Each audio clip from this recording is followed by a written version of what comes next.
Okay. What challenges have you experienced with school staff or teachers personally with your student or with your family? Um, I have had my son treated differently than the other kids in his cohort. Um, to the level it was pretty unprofessional, although then administration did kind of step in and help. Um,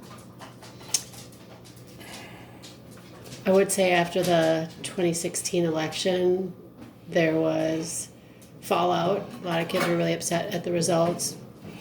And there was a particular paraprofessional that was just walking around saying, I don't know why everybody's so upset. I voted for Trump. And that has kind of clouded the relationship with that para. Mm-hmm. Because that has sort of implications, Yeah. right? When that person, Miss Linda, said that she voted for Trump, you know, kids on the spectrum and kids of color, you know, they were all concerned about like the kids with the hijab, and you know, like they were young and concerned for their friends, concerned for their future. And that was not a helpful moment, I guess. Right. Whatever her values are or are not, I guess is my judgment. Yeah, I was in schools. That's when I first started doing my observations and stuff.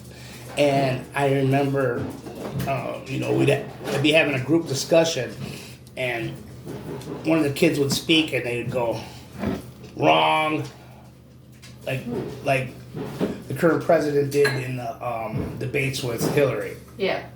And I just thought that, wow, that's not right. Yeah. So then having it, even a paraprofessional, kids don't care, right? Para is still like a teacher. Right. Be so open about supporting this person that kids are viewing as a villain. Yeah. That was hard. Yeah, it's like a World Wrestling Federation anti-hero that they're rooting for, but this isn't pro wrestling. This is the real world. Right. And the actions have real world consequences. Yep. Yeah, I mean, there were tears through the halls the morning after the election. Yeah. So. What changes could school make? What changes could school staff make to ensure the highest level of success for your students? You supporting your students and meeting the long-term goals you have for your child. Gosh, I would have to say continuity, I think, is huge. I mean, really, once one person can actually see your kid as an individual, I think that kind of clears a path. Mm-hmm. I feel like, I mean, I guess it could work either way. It has worked to our advantage that I have to assume that teachers talk amongst themselves, Mm-hmm. right? And they say, oh, this works for this student, this works for that student. I have really good luck with, you know, this kid's behavior and compliance when I use this, right? And I feel like my kid has an IEP, Yeah. and it has been very clear to me on a couple of different occasions that teachers I've had to interact with have not read the IEPs. Right. So I think teachers could use a little bit more focused prep time. I don't know if they have it and don't use it wisely or don't have it at all. Well, I think like Because I mean, Some of teachers are the- people too. Right? some of the and they're individuals, but I know that like one thing that this is my second semester with Marvin Peterson, and he's like, hey, other teachers are your best friends, Right. and you communicate with them to find out what works with a student. Right, like I would think in the lounge or teacher training days or something, don't you have, you know, Bobby Blue in your class? Yeah. Oh yeah, I have this kid, and you know, seems wily, but is really interested in this, and you could, you know, like And this type of instruction really works well Right. with them. Yeah. Okay. What advice would you have for a future teacher about working with students and making them and their families feel included?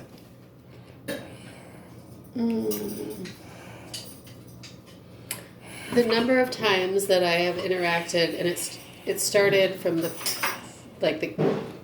meet the teacher pre-kindergarten, right? So like 2 weeks before school starts, I was saying, you know, X, Y, and Z, and it was sort of poo-pooed as like I was a helicopter mom. Yeah. And I think that, and then of course by October the wheels are coming off, Yeah. and I'm like, oh, do you remember when I said X, Y, and Z? Right. Um, Oh, they're just a parent. What do they know about their kid? Yeah, like a little bit more active listening, not just like, oh, I hear that you're saying your kid is special because X, Y, and Z. Yeah. You know, so, you know, I don't, you know, there's 15 other families here. I only have 2 seconds, but just briefly tell me, you know, what to do when this happens, or does. Like for kindergarten kids, like, do they have an attachment item? They're welcome to bring that. Like, Right. an actual dialogue instead of like, oh, okay, yep. Oh, yeah, I've worked with students like that. Right. You know, that sort of casual. I understand for a teacher, if I were to liken it to hospitality, which was recent, I can describe the special to 15 tables, or I can prepare the dish the same way, right? But it doesn't make it the same experience. Right.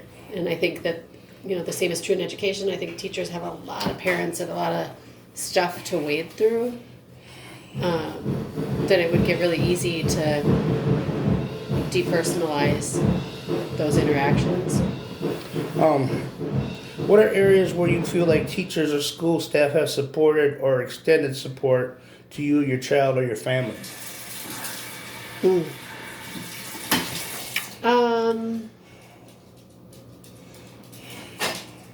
You know, so part of school is you change schools. And I feel like once I know the point person at whatever school,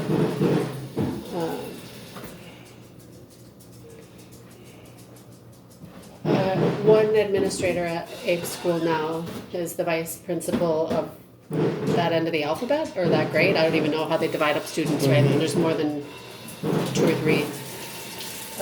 Mr. A takes notes when I'm speaking, right? And then he says what he's going to do, and then he says he will follow up, and he does. And sometimes it's like, you know, well, I had a talk with that para who treated him differently than the other kids, Mm-hmm. and that didn't go well because she got very defensive and took it out on my kid. So was this para, was it like a special ed para? Yes. Now, how are you going to be a special ed para but vote for somebody who mocks someone who's handicapped? Yep. That's crazy. That's like total like cognitive dissonance. Dissonance. Absolutely. And so the special ed, there are 2 sort of rooms, right? And one gal, they divide the kids. This one has more EBD kids, Mm-hmm. and this one has more of like the level 3 nonverbal. Yeah. Okay, so between the 2 of them, they have it all. And then there's an EBD room, which is, right, so Abe is with this woman that has a little of each of the others, and then lots of kids like Abe. And the 2 paras that, let me say that there is one guy, Mr. Jesse, if you ever meet him, he is amazing. These other 2 women that I've had trouble with, you know, it's unfortunate. They do really well with these middle schoolers, but they sort of have adopted middle schooler mentality, maybe? Yeah. Or maybe they're good at it because they, Relate to them? yeah.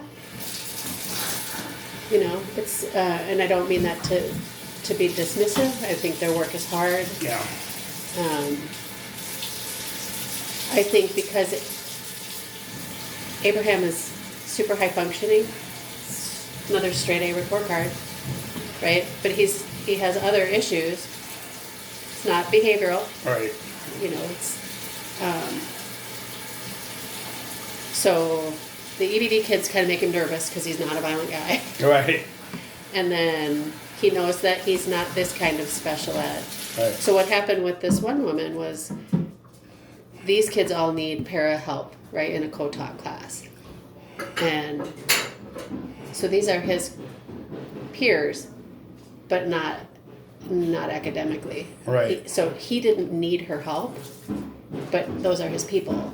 Right. So she was sort of ostracizing him. Mm-hmm.